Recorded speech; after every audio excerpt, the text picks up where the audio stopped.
Hello guys. I am எஸ்பார். நம்ம காமனா எல்லாருமே ஸ்கூல் படிக்கும்போது நம்ம பேரண்ட்ஸ் நம்மள ஒரு கேள்வி கேட்டிருப்பான். அது என்னன்னா, "ஏன் மார்க் கம்மியாச்சு?" கேட்டிருப்பான். ஏன்னா மார்க் வச்சு தான் நம்ம நாலேஜே டிசைட் பண்ணுவேன். அது அன்னைக்கு மட்டும் இல்ல, இன்னைக்கும் அது அப்படியே தான் டிசைட் பண்றாங்க. அது ஏன் மார்க் வச்சு டிசைட் பண்றாங்கன்னா, பேசிக்கா வந்து மார்க் அதிக மார்க் எடுத்தா தான் அதிக படிச்சிருப்பான் அப்படின்னு ஒரு நம்பிக்கை. ஆனா அது அப்படி இல்ல.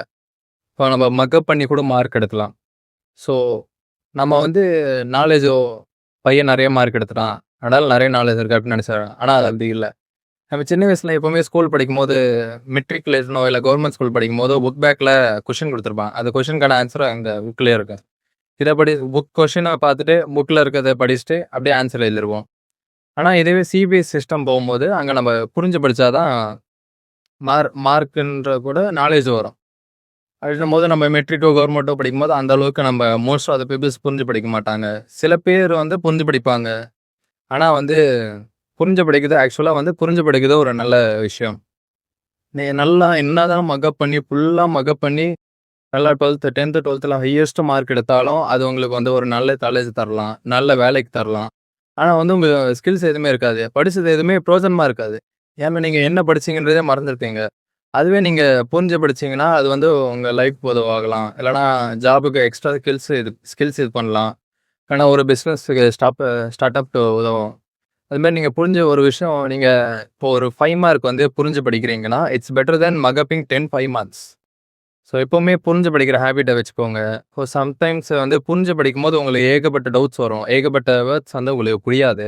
ஸோ அதுக்காக என்ன பண்ணுங்க, பக்கத்துல யாராவது தெரிஞ்சவங்கள வச்சுக்கோங்க. இல்லன்னா ஃபோன் வச்சுக்கோங்க. ஃபோன்ல கூகுள் பண்ணி பாருங்க. இந்த வேர்டுக்கு என்ன மீனிங்? இந்த வேர்டுக்கு என்ன meaning? It takes time. But it's greater then mug upping. Okay. எப்பவுமே புரிஞ்சு படிக்கிற ஹேபிட் வச்சுக்கோங்க. ஸோ மார்க்க வச்சு நாலேட்ஜ் டிசைட் பண்றது, மார்க் ஓகே. நல்ல இதுதான். இப்ப ஸ்கூல்ஸ் வீட்லயும் ஃபோர்ஸ் பண்ணுவாங்க. வீட்ல எதுக்கு ஃபோர்ஸ் பண்ணுவாங்க மார்க் எடுக்குதுன்னா, அவங்களுக்கு ஒரு பெருமை. என் பையன் இவ்வளோ மார்க் எடுத்தான்ற பெருமை. இப்ப ஸ்கூல்லயும் டீச்சர் சொல்லுவாங்க. இப்ப என் ஸ்கூல்லலாம் படிக்கும்போது மிஸ் ஏதாவது சொன்னா ஆக்சுவலா மேம் ஏதாவது சொன்னாங்கன்னா, அவங்க வந்து இது வந்து 5 மார்க்கு இம்பார்ட்டன்ட் அப்படின்னு சொல்லுவாங்க. ஆக்சுவலா வந்து இது இதுக்கு யூஸ் ஆகும். இந்த பிசினஸ்க்கு யூஸ் ஆகும். இந்த பிராக்டிகல் யூஸ் ஆகும். அப்படின்னு இந்த பிராக்டிகல்னா இந்த விஷயத்துக்கு யூஸ் ஆகும் அப்படின்னு சொல்ல மாட்டாங்க. இது வந்து இவ்வளோ மார்க் தருவான். இம்பார்ட்டன்ட் லாஸ்ட் இயர்ல இந்த கொஸ்டின் கேட்டான் அப்படின்னு தான் சொல்லி தருவாங்க.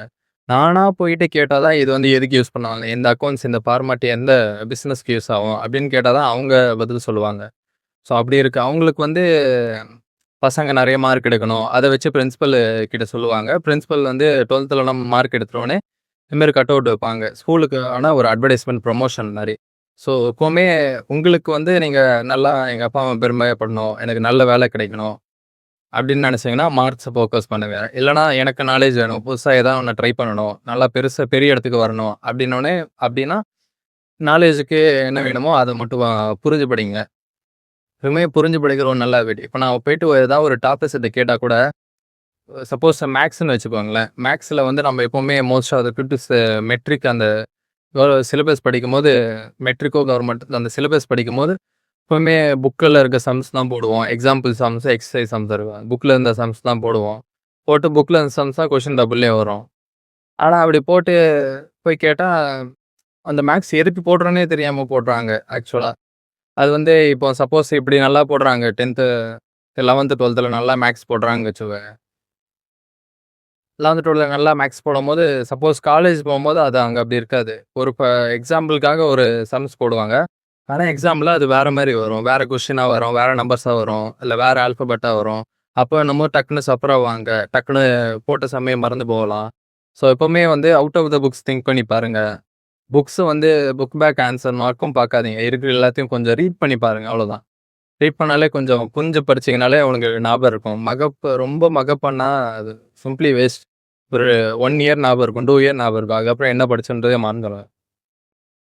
ஸோ எப்பவுமே புரிஞ்சு படிக்கிற ஹேபிட் ஒரு நல்ல ஹேபிட். அது வந்து எப்பவுமே வச்சுக்கோங்க.